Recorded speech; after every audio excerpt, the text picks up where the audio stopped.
اعوذ باللہ من الشیطان اللعین الرجیم بسم اللہ الرحمن الرحیم الحمد للہ رب العالمین بارئ الخلائق اجمعین باعث الانبیاء والمرسلین والصلاة والسلام على حبیبہ وخیرتہ حافظ سرہ ومبلغ رسالاتہ ابی القاسم محمد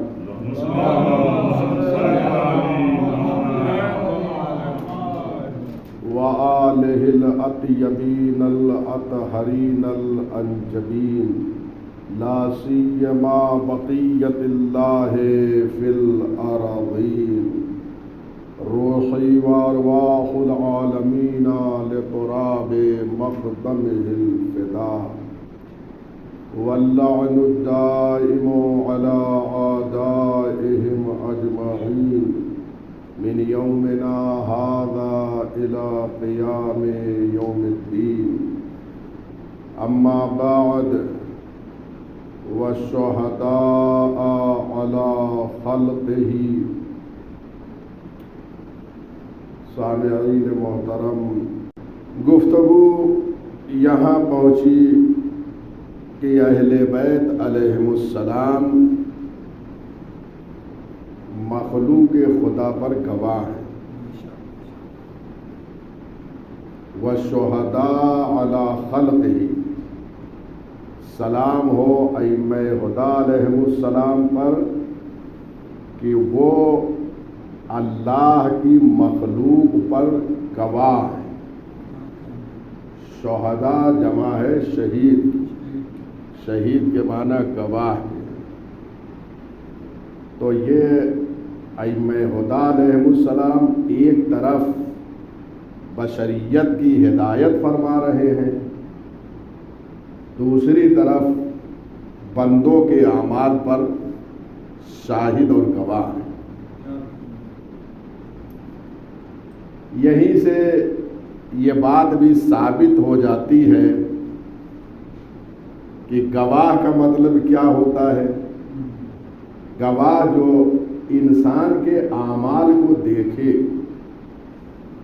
شاہد یعنی دیکھ رہا ہو، تو اس کا مطلب یہ ہے کہ اگر ائمہ ہدی علیہم السلام تمام مخلوق پر شاہد ہیں تو تمام مخلوق کے اعمال کو دیکھ رہے ہیں، یعنی ان سے کوئی شے پوشیدہ نہیں ہے، ان کے پاس ہر چیز کا علم ہے اور ہر ایک کے اعمال پر وہ ناظر ہیں۔ اور یہ جو شاہد ہیں، گواہ ہیں، یہ قیامت میں ہمارے اعمال پر بھی گواہ ہوں گے۔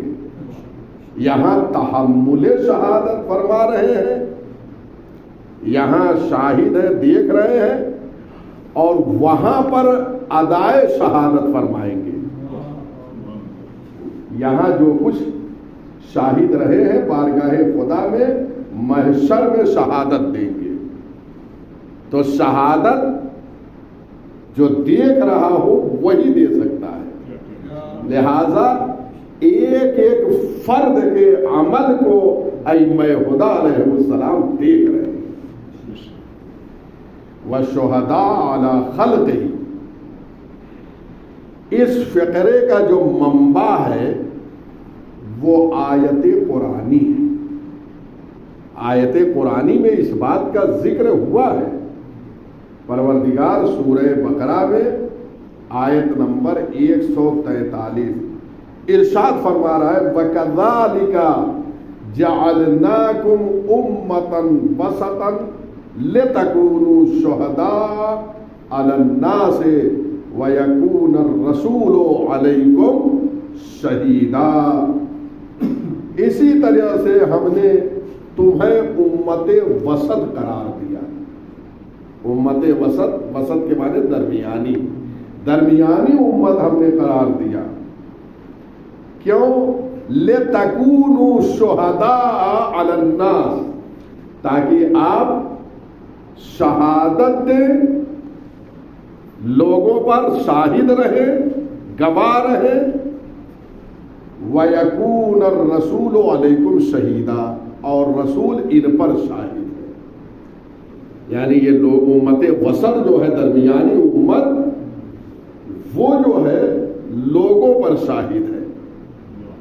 یہاں پہ تحمل شہادت کر رہے ہیں، دیکھ رہے ہیں، گواہ ہیں اعمال پر، اور محشر میں ادائے شہادت کریں گے۔ تو یہ امت وسط ہے کون؟ بس یہیں سے جو ہے آیے مبارکہ جو ہے اس کی یہ تفسیر ہے، وہ شہداء علی خلقہ۔ امام نے جو یہاں پہ یہ فقرہ ارشاد فرمایا، اور ایک زائر امام جو ہے مرکز امام کے پاس کھڑا ہو کے یہ فقرہ ادا کر رہا ہے، وہ شہداء علی خلقہ، کہ آپ جو ہیں وہ لوگوں کے اعمال پر شاہد ہیں۔ تو یہ فقرہ امت وسط کی جو ہے تفسیر ہے، اور فرما رہے ہیں یہ آیت مبارکہ جو قرآن حکیم میں ہے، وَكَذَلِكَ جَعَلْنَاكُمْ، اسی طریقے سے ہم نے تمہیں قرار دیا امت وسط، لِتَكُونُوا شُهَدَاءَ، امت وسط کیوں قرار دیا؟ تاکہ تم لوگوں پر گواہ رہو، شاہد رہو۔ شاہد کون ہے؟ ائمہ ہدی علیہ السلام۔ اس لیے کہ امام نے یہاں یہ زیارت میں فقرہ ارشاد فرمایا، گویا یہ فقرہ اس آیہ کریمہ کی تفسیر ہے۔ بھلا ایسا فرما رہے ہیں وَيَكُونَ الرَّسُولُ عَلَيْكُمْ شَهِيدًا، اور رسول جو ہے وہ ان پر جو ہے شاہد ہے، گواہ ہے۔ بہرحال اس آیت کی تفسیر میں بھی علماء کرام نے، مفسرین اعظام نے بیان فرمایا ہے کہ امت وسط کون ہے اور شاہد کون ہے۔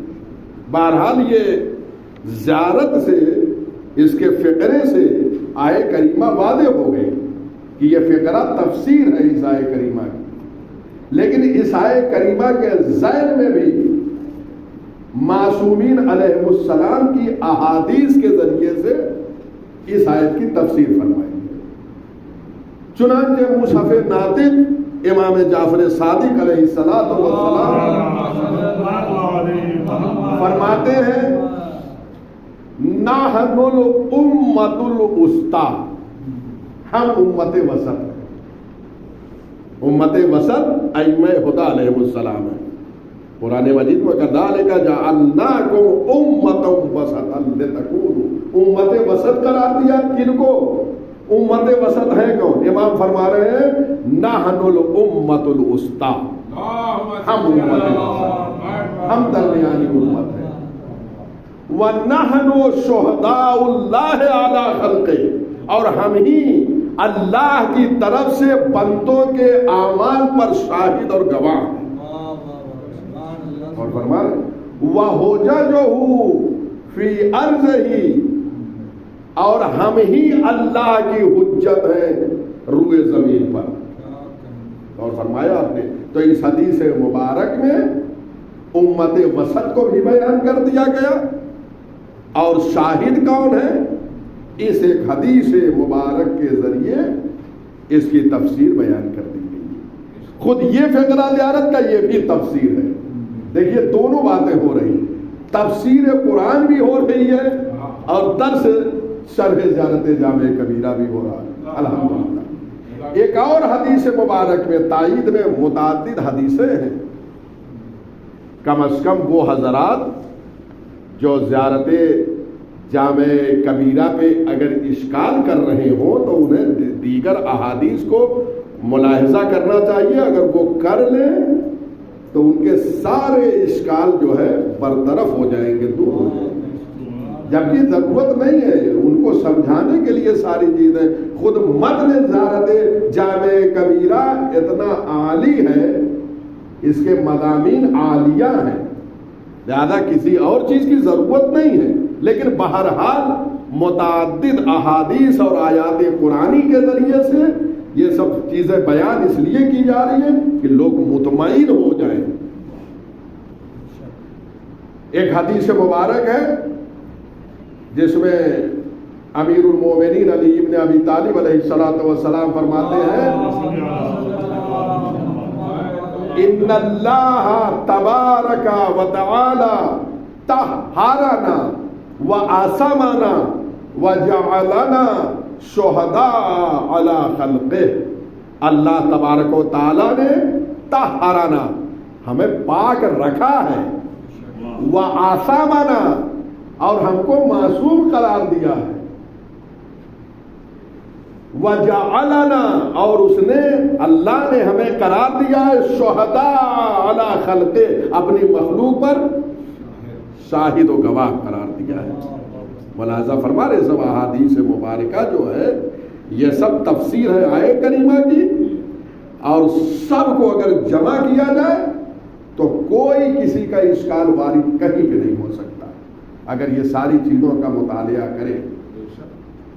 یہ دونوں روایتیں جو ہے اصول کافی جلد نمبر 1 صفحہ نمبر 190 اور 151 یعنی 191. وَآلَامًا لِعِبَادِهِ ائمہ ہدیٰ علیہ السلام. یہ دوسرا فقرہ، یہ بات ہے کہ وہ شہداء علی خلقہ، یہ خلق خدا کے اعمال پر شاہد ہے.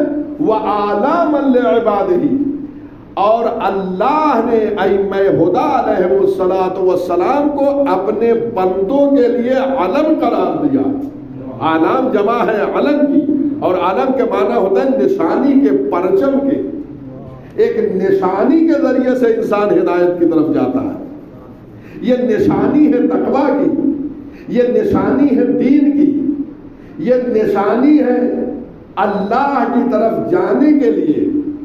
یعنی جو بھی چاہیے دین کے حوالے سے سب کچھ یہی ملے گا.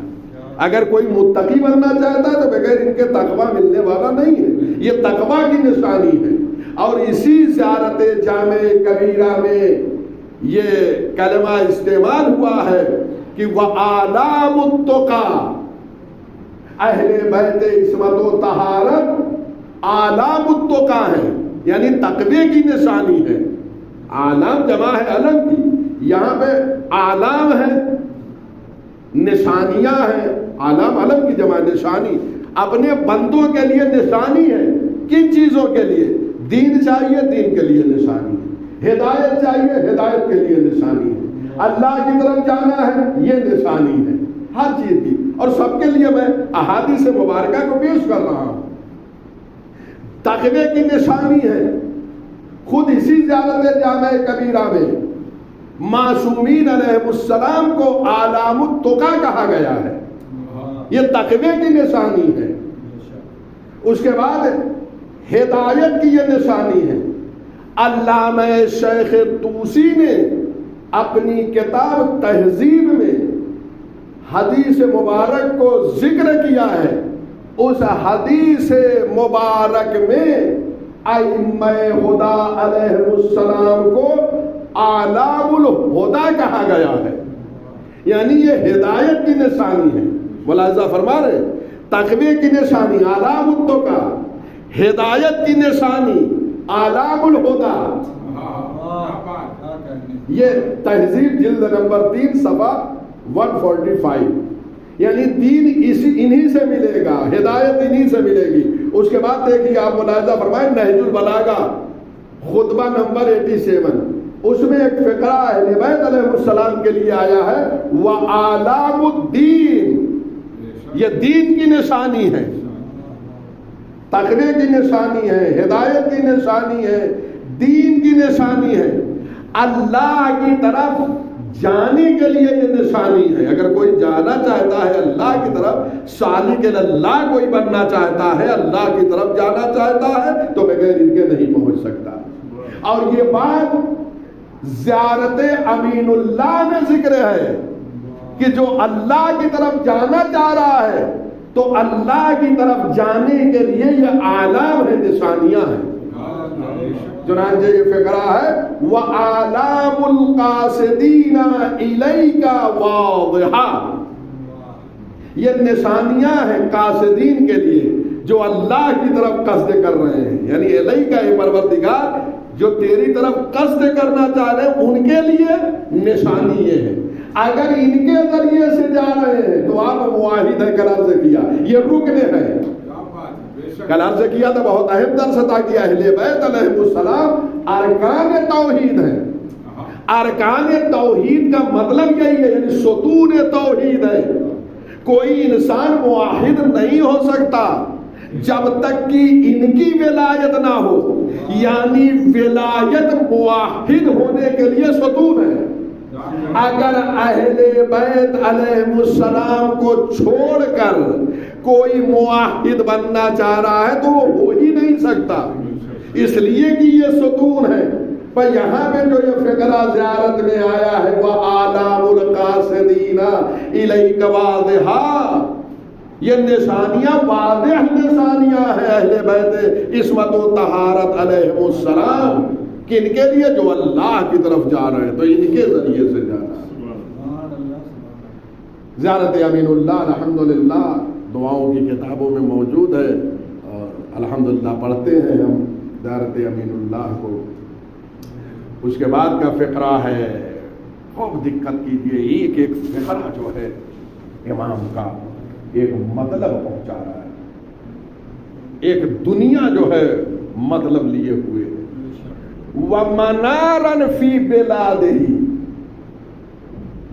اور یہ ائمہ ہدیٰ علیہ السلام اللہ کے شہروں کے لیے منار ہے۔ خوب دقت کیجیے، زمانے قدیم میں شہر میں جو داخل ہوتے تھے لوگ تو منارے ہوتے تھے جہاں روشنیاں جو ہیں نصب کی جاتی تھی، آگ وہاں روشن کی جاتی تھی تاکہ جو شہر میں داخل ہو رہے ہیں وہ اپنا راستہ آسانی سے جو ہے پا لیں اور شہر میں داخل ہو جائیں۔ یعنی جو گمراہ ہیں ان کے لیے وہ منارے جو ہے وہ ہدایت کا کام کرتے تھے، اس روشنی کے ذریعے وہ شہر میں جو ہے آ جاتے تھے۔ تو منارن فی بلادہ، شہروں کے منارے، یہ کلمہ استعارہ ہے، یہاں پہ استعارہ ہے اہل بیت علیہ السلام کے لیے، یعنی یہ منارے ہیں کس کے؟ شہروں کے۔ استعارہ لیا گیا، یہ ہدایت کے منارے ہیں۔ اگر ایک گمراہ انسان ہے، جیسے شہر میں اگر کسی کو راستہ چاہیے تو اس منارے کے ذریعے سے ہدایت پائے گا۔ دین کے منارے کا نام ہے ائمہ ہدیٰ علیہ السلام۔ اگر کوئی دین چاہتا ہے، کوئی گمراہ ہے تو ان کے ذریعے سے ہدایت پائے گا۔ اور فرما رہے ہیں یہ کلمہ منارن فی بلادہ سے استعارہ لیا گیا ہے اہل بیت علیہ السلام کے لیے، یعنی یہ ہدایت کے منارے ہیں۔ الحمدللہ بات واضح ہو گئی۔ اور ایسے اور احادیث مبارکہ ہیں جن میں ائمہ ہدیٰ علیہ السلام کو منارہ کہا گیا ہے، جیسے پیغمبر اکرم نے یہ ارشاد فرمایا، یا علی انت اصل الدین ومنار الایمان، اے علی آپ اصل دین ہیں، یعنی گویا آپ ہی دین ہیں۔ اصل دین ہے، یعنی دین ہے، خود امیر المومنین دین ہے۔ میں نے ظاہراً یہ عاشور خانہ حسنین میں یہ فقرہ پڑھا تھا کہ ائمہ ہدیٰ علیہ السلام امیر المومنین یہ خود دین ہے۔ اور یہ فقرہ کوئی میں اپنی طرف سے نہیں کہہ رہا ہوں، احادیث مبارکہ میں یہ فقرات موجود ہیں۔ خود زیارت غدیریہ میں یہ فقرہ ہے، السلام علی دین اللہ القدیم۔ زیارت غدیریہ میں نے عرض کیا نجف اشرف میں جب امام پہنچے ہیں 18 ذی الحجہ کو امام علی نقی علیہ الصلوۃ والسلام، تو وہاں پہ جو زیارت پڑھی ہے اس کا نام ہے زیارت غدیریہ۔ اسے نہ صرف غدیر کو بلکہ ہر دن پڑھنا چاہیے تاکہ اس میں جو پیغام ہے وہ دنیا والوں کو پہنچائیں، غدیر کے پیغام کو۔ اور خود آپ مصاب ہوں گے، اس مضامین کے ذریعے سے آپ اپنی زندگی کو بہتر بنا سکتے ہیں، اپنے ایمان میں اضافہ کر سکتے ہیں، دنیا والوں کو ہدایت دے سکتے ہیں۔ اس میں امام نے امیر المومنین پر یہ کہہ کے سلام کیا، السلام علی دین اللہ القویم، آپ پر سلام ہو اے اللہ کے محکم دین۔ اور فرمایا یعنی دین خود امیر المومنین ہے، یہ معصوم فرما رہے ہیں۔ یہاں حدیث مبارک میں یا علی انت اصل الدین، آپ ہی اصل دین ہیں۔ ومنار الایمان، ایمان کے لیے نشانی ہے آپ، یعنی امیر المومنین کو چھوڑ کر ایمان نہیں ملے گا۔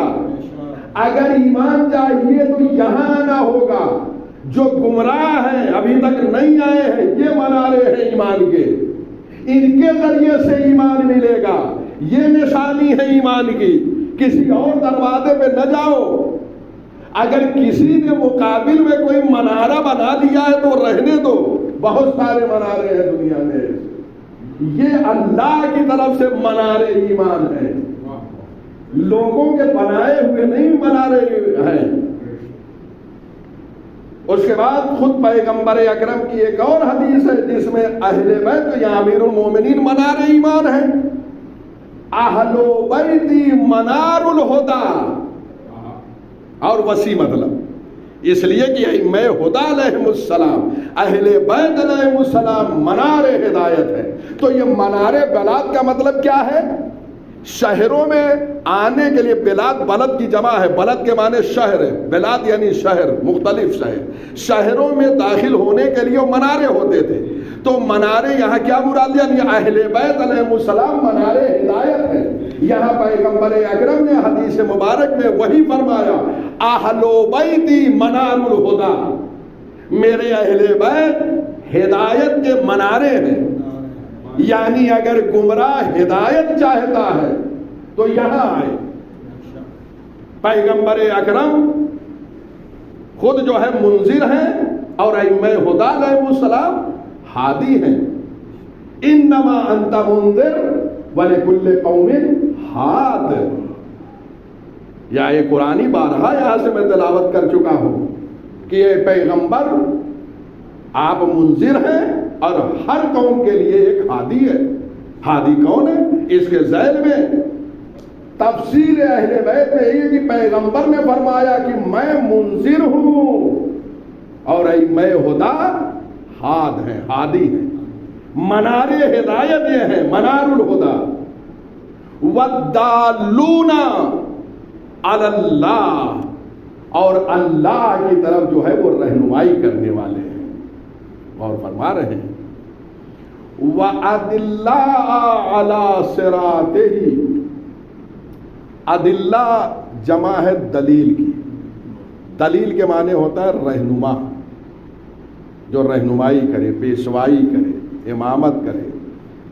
علی صراطہ، اللہ کا جو راستہ ہے اس راستے کے رہنما ائمہ ہدی ہے۔ یہ فقرہ ہے وَأَدِلَّا عَلَى صِرَاطِهِ، یہ دلیل کی جمع ہے، رہنما کے معنی میں۔ اور آپ ہم پڑھتے بھی ہیں وہ امام زمانہ صلی اللہ فرجہ الشریف کی جو دعا ہے، اللہم کن لولیک الحجۃ بن الحسن، اس میں ایک یہ لفظ آیا ہوا ہے، کلمہ وَدَلِيلًا وَعَيْنًا دلیلا، یہ دلیل ہے۔ دلیل کیا؟ یعنی رہنما، اللہ کے راستے کی طرف ہدایت کرتے ہیں۔ وہ دلیلن کا معنی ہے، عدلہ جمع ہے، اس کا واحد مفرد دلیل ہے، تو وہ دلیلن یعنی وہ رہنما ہے اللہ کے راستے کی طرف۔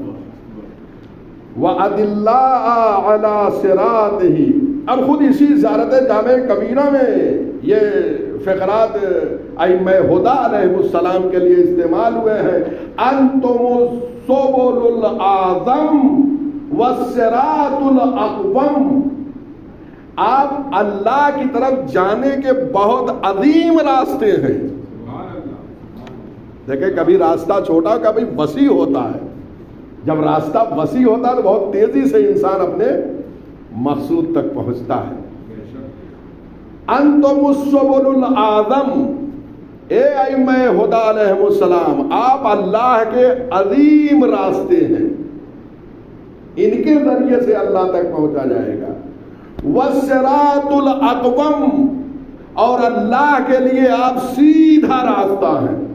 صراط الاقوم، لہذا فرمایا تو یہ لے جانے والے ہیں. عصمکم من الضلال، اے ائمہ ہدی علیہ السلام، اللہ نے آپ کو لغزشوں سے اور خطاؤں سے محفوظ رکھا ہے. اب یہاں عصمت دی ہے، آسامہ اسی سے عصمت ہے. آسامکم، آپ کو محفوظ رکھا ہے، من الضلال یعنی لغزشوں سے، یہ معصوم ہے. اس فقرے میں یہ بیان کیا جا رہا ہے ائمہ ہدی علیہم السلام معصوم ہے. اس سے قبل بھی یہ بحث ہو چکی ہے. عصمت میں میں نے قرآن سے، حدیث سے اور عقلی دلیل دیا تھا، تسلسل وغیرہ کے ذریعے شاید ذہن میں محفوظ ہو وہ ساری دلیلیں. اور یاد رکھیے گا ائمہ ہدی علیہ السلام جو معصوم ہیں، ان کی عصمت جو ہے وہ اختیاری ہے، جبری نہیں ہے. دقت کیجیے، بہت اہم مطلب ہے، بہت اہم نقطہ ہے. ان کی عصمت جو ہے وہ اختیاری ہے، جبری نہیں ہے کہ اللہ نے معصوم بنا دیا تو یہ معصوم ہے.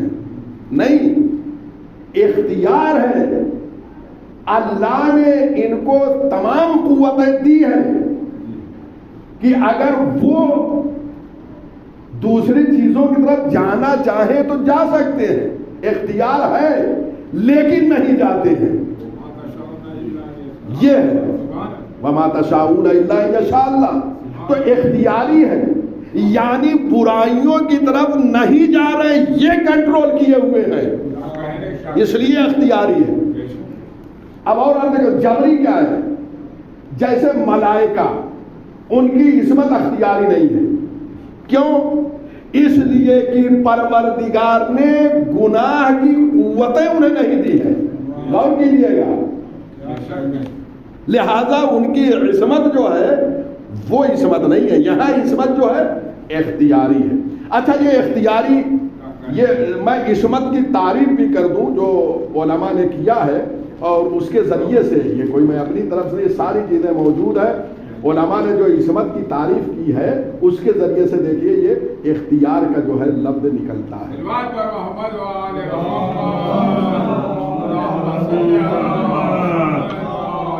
یہ تعریف شیخ مفید نے کی ہے، علامہ حلی نے کی ہے. یہ تعریف عصمت کی. العصمت لطف یفعلہ اللہ بالمکلف بحیث یمنع منہ وقوع المعصیہ وترک الطاعہ ما قدرتہ علیہما. کہتے ہیں عصمت ایک لطف ہے پروردگار کی طرف سے، اور یہ پروردگار جو ہے لطف جو ہے انجام دیتا ہے اپنے بندوں کے ساتھ. یہ لطف خدا کرتا ہے، ایسے لطف کرتا ہے کہ یمنع منہ کل معصیہ، کہ ان سے کوئی معصیت سرزد نہیں ہوتی. اور وترک الطاعہ، اور اطاعت ان سے ترک نہیں ہوتی. نہ معصیت سرزد ہوتی ہے اور نہ اطاعت ترک ہوتی ہے، اطاعت کرتے ہیں. ما قدرت ہی علیہما، جبکہ یہ دونوں میں قادر ہیں، چاہے تو اطاعت نہ کریں، قدرت رکھتے ہیں، چاہے تو نعوذ باللہ معصیت کی طرف جا سکتے ہیں لیکن نہیں جا رہے ہیں. غور فرما رہے ہیں، یہ لطف پروردگار ہے. اس لطف پروردگار کی بنیاد پر ما قدرت ہی علیہما، جبکہ یہ قدرت رکھتے ہیں، پر یہی سے سمجھ میں آیا ما قدرت ہی علیہما کہ یہ قدرت رکھتے ہیں کہ چاہے تو اطاعت نہ کریں، پر یہی سے ثابت ہو گیا کہ ان کی عصمت اختیاری ہے، جبری. یہ علم کلام اور علم عقائد کی بہت عمیق اور دقیق بحث ہے. یہ فیض ہے اہل بیت علیہ السلام کی مجلسوں کا اور یہ ممبروں کا کہ اتنی سنگین بحث کو آب رواں کی طرح یہاں جو ہے پیش کیا جاتا ہے. یہ فیض ہے، یہ لطف الہی ہے۔ متاخرین علماء نے، یعنی علم کلام میں جو بعد میں علماء آئے ہیں، انہوں نے ذرا سا اس تعریف میں العصمت و لطف کے بجائے کہا العصمت و علم، وہ ایک علم ہے ائمہ ہدی علیہ السلام کے پاس، اس علم کے ذریعے سے نہ تو وہ معصیت کی طرف جاتے ہیں اور نہ اطاعت کو ترک کرتے ہیں۔ جیسے اگر ہر چیز کے قبح کا علم ہو برائی کا تو جائے گا انسان، جیسے کورونا میں وائرس کا جو علم ہو گیا لوگوں کو تو ادھر جا رہے تھے نہیں، جب علم ہو جاتا ہے کسی چیز کے قبح کا تو ادھر نہیں جاتے۔ ائمہ علیہ السلام کو ہر قبح کا علم ہے، ہر برائی کا علم ہے، لہذا وہ نہیں جاتے۔ اسی طریقے سے حسن، اچھا جو کام ہے اگر علم ہو، جیسے کسی نے بیان کیا ارے شب نیمہ شعبان اگر یہ عمل کیا جائے، جس کا علم ہوتا جاتا ہے آپ کرتے جاتے یا نہیں کرتے جاتے؟ ائمہ ہدی علیہ السلام کو اللہ نے ساری چیزوں کا علم دے دیا، تو تمام اچھائیوں کا علم ہے، تو ظاہر سی بات ہے اچھائیاں ان سے چھوٹتی نہیں، سب کا علم ہے، سب انجام دے رہے ہیں۔ لہذا یہ متاخرین علماء علم کلام نے یہ کہا ہے کہ عصمت ایک ایسا علم ہے کہ جس کے ذریعے سے معصومین علیہ السلام اللہ کی اطاعت کی طرف جاتے ہیں اور معصیت سے روکتے ہیں۔ یہ ہے عصمت کی تعریف۔ اور وہاں پہ میں نے دلیلیں دیا تھا، الحمدللہ وہ موجود ہیں، آپ اس کو دوبارہ، دلیل عقلی بھی تھی اور دلیل آیات و روایات سے بھی میں نے پیش کیا تھا، اور اس میں سر فہرست آیت تطہیر خود دلیل ہے، وہاں پہ موجود ہے۔ اس کے بعد یہاں پہ فقرہ ہے وَآمَنَكُم مِّنَ الْفِتَنِ، اللہ نے آپ کو فتنوں سے محفوظ رکھا۔ اے ائمہ ہدی سلام ہو آپ پر۔ یہ جتنے فقرے آ رہے ہیں یہ سب مسلسل جو صفات بیان ہوئی تھی، المہدیون، المعصومون، یہ سب وہاں سے مسلسل صفات ہی چل رہی ہیں۔ سلام ہو ائمہ ہدی پر، آپ یہ لہذا یہ سب وہیں سے مرتبط ہیں، یاد رہے تاکہ بحث جو ہے وہ جانے نہ پائے ذہن سے۔ وَآمَنَكُم مِّنَ الْفِتَنِ، اللہ نے آپ کو فتنوں سے محفوظ رکھا۔ فتن جمع ہے فتنے کی، فتنے کے متعدد معنی کیے گئے ہیں۔ فتنہ کا ایک معنی ہے اسم، گناہ، فتنے کا ایک معنی ہے کفر، فتنے کا ایک معنی ہے ضلال، گمراہی، فتنے کا ایک معنی ہے امتحان، آزمائش، فتنے کا ایک معنی ہے فریب، دھوکہ۔ غور فرما رہے ہیں، یہ جتنی چیزیں ہیں سب سے اللہ نے اہل بیت علیہ السلام کو محفوظ رکھا ہے۔ وَآمَنَكُم مِّنَ الْفِتَنِ، اللہ نے آپ کو فتنوں سے محفوظ رکھا ہے۔ فتنے کے متعدد معنی میں نے بیان کیا، ساری جو ہے فتنے کے جو معنی و مصادیق ہیں سب سے اللہ نے انہیں محفوظ رکھا، لیکن یہاں پہ جو بحث ہوتی ہے وہ دو معنی پہ زیادہ فوکس کیا گیا ہے، وہ میں بیان کرتی ہوں۔ یہ ساری چیزوں سے محفوظ رکھا ہے، یہاں پہ دو معنی کی طرف زیادہ شارحین نے جو ہے فوکس کیا ہے، میں ان دونوں کو بیان کرتا ہوں۔ ایک امتحان، آزمائش، کیا مطلب ہوا وَآمَنَكُم مِّنَ الْفِتَنِ، اللہ نے امتحان سے محفوظ رکھا ہے۔ یہ کیسے ہو سکتا ہے؟ امتحان تو دیا ہے ایسا، لیکن کون سے امتحان؟ دیکھیں امتحان کی دو قسمیں ہیں، اسی لیے یہ عرض کر رہا ہوں۔ ایک امتحان ہوتا ہے جس کے ذریعے سے درجات بلند ہوتے ہیں، بشریت کا امتحان ہوتا ہے، جیسے ہم امتحان دیتے ہیں تو ہمارے درجے کیا ہوتے ہیں؟ بلند ہوتے ہیں۔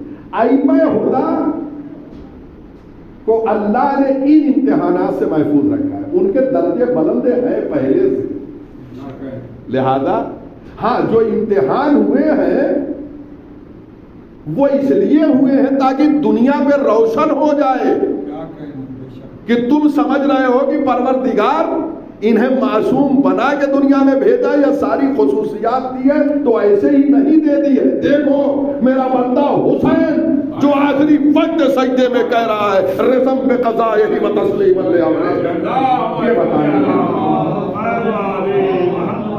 یہ میرا بندہ ہے، کہ سب کچھ قربان کر کے زینب کبریٰ نے اس نجس دربار میں ابن زیاد کے ما رأیت الا جلیلا کہا. یہ امتحان لوگوں پر آیا کرنے کے لیے. دیکھو یہ ہے جو توحید کے اس منزل پہ فائز ہے کہ ہر منزل و مقام پر اپنے سر کو خم کیے ہوئے ہے بارگاہ عادیت میں. یہ میرے بندے تو ان امتحانات سے محفوظ رکھا ہے جو ہم دیتے ہیں. درجات جس سے بلند ہوتے ہیں, ائمہ کے درجات بلند پہلے ہی سے یہ بلند ہیں. اب رہ گئی بات ایک معنی. اچھا یہ امتحان کا معنی جو آیا ہے آزمائش کا وہ قرآن میں آیت ہے, اس آیت سے جو ہے آزمائش کا معنی لیا گیا ہے. احاسب الناس, اس لیے کہ دلیل کی بھی ضرورت ہے کہ کہاں آزمائش کا معنی ہے. احاسب الناس ان یدرکوا ان یقولوا آمنا وهم لا یفتنون, کیا لوگ چھوڑ دیے جائیں گے یوں ہی کہ ان یقولوا آمنا, جو کہتے ہیں ہم ایمان لائے, وهم لا یفتنون, اور ان سے امتحان نہیں ہوگا. صرف یہ کہتے ہیں ہم مومن ہیں تو ختم نہیں. مومنین کا امتحان ہو رہا ہے اور ہمارا جو امتحان ہو رہا ہے تو ہمارے درجے بلند ہو رہے ہیں. آپ دیکھیے ائمہ ہدیٰ کے اصحاب کو جتنا امتحان اصحاب ائمہ نے دیا ان کے درجات بلند ہوتے گئے. جو مقام جناب سلمان کا وہ کوئی اور نہیں لے سکا. امتحان دے کر اس منزل پہ پہنچے ہیں. تو یہ مومنین کا دنیا میں ایک امتحان ہو رہا ہے. کیا لوگ یہ گمان کرتے ہیں؟ لا یفتنون, یہاں آزمائش کا معنی دیکھیے, یفتنون اسی فتنہ سے ہے. اب آئیے اہل بیت علیہ السلام کو اللہ نے شیطان کے فریب اور دھوکے سے پاک رکھا ہے. شیطان ان کے قریب نہیں آ سکتا. جو دھوکہ دیتا ہے ہمیں دیتا ہے مومنین کو اور دوسرے لوگوں کو. آگے لوگ کہ ہم کہتے ہیں نا شیطان نے بہکا دیا, لیکن ائمہ ہدیٰ علیہ السلام کے پاس آ ہی نہیں. اللہ نے دور رکھا ہے شیاطین پر. یہی سے بات سمجھ میں آ گئی, جو اہل بیت سے دور ہے وہ شیطان ہے. فرما رہے ہیں اس کے حوالے سے آیت ہے یا بنی آدم, فریب اور دھوکہ کے معنی میں, بہکانے کے معنی میں, یا بنی آدم لا یفتننکم الشیطان, اے بنی آدم تمہیں شیطان دھوکہ نہ دے. دیکھ رہے فتنے کے معنی دھوکہ کے. سورہ اعراف آیت نمبر 27. تو اللہ نے انہیں پاک رکھا ہے شیطان کے دھوکے سے. تھوڑا سا اور مطلب بیان کر دوں تمام کا. وَطَهَّرَكُم مِّنَ الدَّنَسِ, اے ائمہ خدا, یہ فقرہ ہے زیارت کا. وَطَهَّرَكُم مِّنَ الدَّنَسِ, اللہ نے آپ کو دنس سے پاک رکھا ہے. دنس کے معنی جو ہے خوب تکلیف. دیکھیے اردو میں ایک ترجمہ کیا جاتا ہے نجاست کا جو وہاں پہ ہوگا, لیکن اس کو دقیق سمجھنے کی ضرورت ہوتی ہے کیونکہ متعدد چیزیں بھی بتائی گئی ہے. اہل بیت علیہ السلام کو اس سے پاک رکھا, اس سے دھوکے سے پاک رکھا, ساری چیزیں. دنس کیا ہے؟ دنس کہتے ہیں باطنی نجاست, جنہیں ہم رذائل اخلاقی کہتے ہیں. برے اخلاق جو قلب سے تعلق رکھتے ہیں رذائل اخلاقی کہتے ہیں. ان سے اللہ نے انہیں دور رکھا. رذائل اخلاقی جیسے حسد, کبر, یہ ساری چیزیں جو ہے کیا ہے رذائل اخلاقی میں. اللہ نے ان دنس سے انہیں دور رکھا ہے. دنس کے معنی کیا ہے؟ رذائل اخلاقی, برے اخلاق کہ جن کا تعلق قلب سے ہوتا ہے. ان سے جیسے بخل, بخل بھی خود ایک رذائل اخلاقی میں سے, حسد, ہیر سے. تو ان سب سے اللہ نے انہیں پاک رکھا. یہ ساری چیزیں ان سے دور ہیں. دنس کا معنی ہے رذائل اخلاقی. وَطَهَّرَكُم, اب بہت اہم گفتگو ہو رہی. دیکھیے یہاں پہلے دنس کہا, دنس کے معنی رذائل اخلاقی. اس کے بعد یہ ایک حدیث خود پیغمبر اکرم کی ہے, نحنو